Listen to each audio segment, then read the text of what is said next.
नमस्कार दोस्तों, मैं अंकुर उपाध्याय स्वागत करता हूं आप सभी का आपके अपने YouTube channel share market analysis में। दोस्तों यहाँ पे आप सभी के साथ बात करूंगा ट्राइडेंट के स्टॉक को लेकर। अब ट्राइडेंट की बात करें तो फ्राइडे को आपने इस शेयर में 6% से ज्यादा की तेजी देखी है।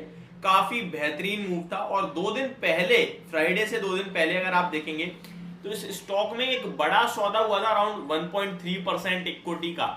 तो वो एक बड़ा सौदा था, 2.5 करोड़ शेयर्स का ऑलमोस्ट डील थी वो, जहां पे स्टॉक क्रैश हुआ था आपके लिए। इंट्राडे लो अराउंड 25 रुपए के समथिंग का लगाया था और वही इसका 52 वीक लो है। वहां से 28 रुपए पे आ गया ये शेयर। ऑलमोस्ट इस स्टॉक में उस लेवल से 15% की तेजी बन चुकी है। ठीक है, लो से 15% की। तो क्या हम इसको ऐसा समझ सकते हैं जो वो डील हुई है जिसने खरीदा है वो बेनिफिट कर रहा है? डेफिनेटली समझ सकते हैं। अब इस स्टॉक के बारे में मैं अपने बात करूं तो जरा मैं अपने बारे में बता दूं। मैंने आप सभी के साथ इस स्टॉक पे बात करना स्टार्ट करी थी 34 रुपीज से, जब ये एक रेंज में घूमता था, नीचे में 33 और ऊपर में 39 से लेकर 41 रुपए की रेंज थी। खबर अच्छी आती थी टॉप रेंज पे चला जाता था, खबर खराब आती थी बॉटम पे आ जाता था। सिंपल सी चीज बोलती थी कि इस स्टॉक में अभी हमें पैसा नहीं लगाना है, रेंज जिधर भी ब्रेक होगी उधर स्टॉक जाएगा। वैल्यूएशन वाइज स्टॉक की एक्चुअल वैल्यू होती है 28 रुपए के आसपास मिलेगा तो खरीदने के मौके ढूंढने और फिर वो हमारे लिए कंफर्ट होगा। और 28 से नीचे तो हमारे लिए एक बेनिफिशियरी मतलब एक्स्ट्रा, मतलब कहते नहीं है कि अगर 100 रुपए की चीज है 2 रुपए का डिस्काउंट मिला तो डिस्काउंट मान लेना। फिर आप 100 रुपए की एक्चुअल चीज है वो उसके नीचे जा रहा है तो फिर वो डिस्काउंट है, तो 28 के नीचे डिस्काउंट है। लॉन्ग टर्म पर्पज से हमेशा मैंने इस स्टॉक को लेकर आप सभी के साथ शेयर करा है, व्यू पॉजिटिव है।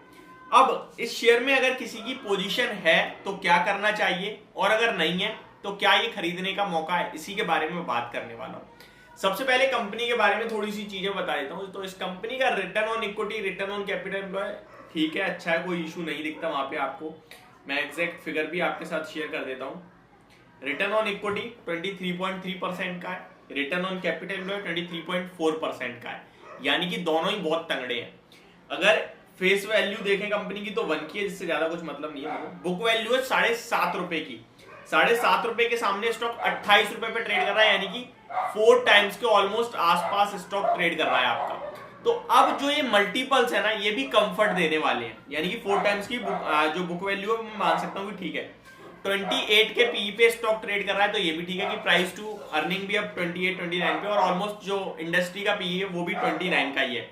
तो एग्जैक्ट सिमिलर ट्रेड कर रहा है, कोई ऐसा इशू नहीं है बड़ा। आगे बात करें तो मैं इस स्टॉक के बारे में और डिटेल्स आप सभी के साथ शेयर करता हूं। इस कंपनी ने 2020 में एक विजन निकाला था कि विजन 2025, यानी अगली 5 साल में हम कहां हैं और कहां जाएंगे, और इस तरीके के विजन डेफिनेटली निकालने चाहिए। कंपनी छोड़िए, आपको खुद निकालनी चाहिए कि मेरा पैसा भी इतना है और अगले 1 साल में इतना होगा, 2 साल में इतना होगा, 3 साल में कितना।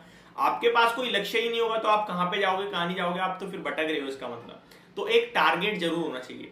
अब कंपनी ने क्या विजन निकाला था उसके बारे में कुछ मेन चीजें बताता हूं। तो कंपनी का उस समय जो रेवेन्यू था वो अराउंड 4,500 करोड़ का था, जिसको कंपनी बढ़ाकर 25,000 करोड़ का रेवेन्यू करना चाहती है, ऐसा कंपनी ने कहा था। और क्या कंपनी जा रही है उस टारगेट की तरफ? डेफिनेटली जा रही है। कंपनी 4,500 करोड़ का जो रेवेन्यू जनरेट करती थी, आज की डेट में कंपनी का रेवेन्यू 7,000 करोड़ का है, 7,000। और अभी सन 2023 स्टार्ट हुआ है, 2 साल और पड़े कंपनी के पास। तो डेफिनेटली ये कंपनी अपना रेवेन्यू वहां तक पहुंचाने की तैयारी में है। सेकंड, कंपनी नेशनल ब्रांड बनना चाहती थी, जो कि मुझे लगता है वो भी कहीं ना कहीं कंपनी बन जाएगी। अब इस कंपनी के बारे में एक और चीज जिसकी वजह से स्टॉक गिर रहा है वो ये है कि कंपनी का 65% रेवेन्यू यूएस मार्केट से आता है, और यूएस में आपको पता ही है इस समय जो मूड माहौल है, जो हालात है, वो ज्यादा कुछ खास नहीं है। तो उसकी वजह से भी थोड़े रेवेन्यू कहीं ना कहीं डाउन हो रहे हैं। अब लॉन्ग टर्म पर्पज से अगर कोई होल्ड करता है तो क्या करें? तो डेफिनेटली आपको होल्ड ही करना चाहिए।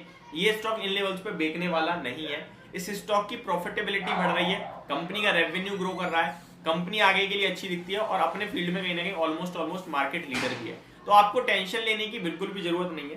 कंपनी के शेयर कैपिटल की बात, कंपनी के रिजर्व्स की बात करें तो 3300 करोड़ के रिजर्व्स है कंपनी के पास।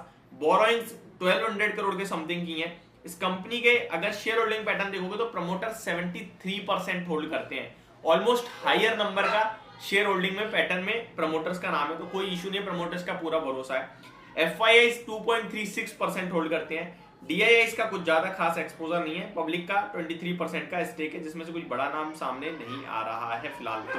तो ओवरऑल देखा जाए तो कंपनी मुझे ठीक लगती है, लेवल्स पे कोई दिक्कत नहीं लगती है, और अगर कोई गिरावट होती है तो उसमें आपको डरना नहीं चाहिए। अभी मार्केट के साथ हो सकता है मे भी थोड़ा गिर जाए, बट ये स्टॉक अब इन लेवल से बेचने वाला नहीं है। सेकंड क्वेश्चन आता है क्या हम इसको फ्रेश एंट्री ले सकते हैं, एवरेज कर सकते हैं? डेफिनेटली आपको यहाँ से जो भी लेवल मिलेगा उसमें आप हल्का फुल्का खरीद भी सकते हो और एवरेज भी कर सकते हो। जो भी करोगे स्टैगर्ड वे में करोगे, यानी कि हर डिप पे खरीदने की कोशिश करोगे, वन टाइम इन्वेस्टमेंट नहीं करोगे। व्यू आपका मिनिमम 1.5 से 2 साल का होना चाहिए अगर आपको बड़ा पैसा बनाना है तो ये मेरा व्यू था ट्राइडेंट के स्टॉक को लेकर। होप आपको ये वीडियो समझ पसंद दोनों आई होगी। Thank you so much for watching this video. Have a great day guys.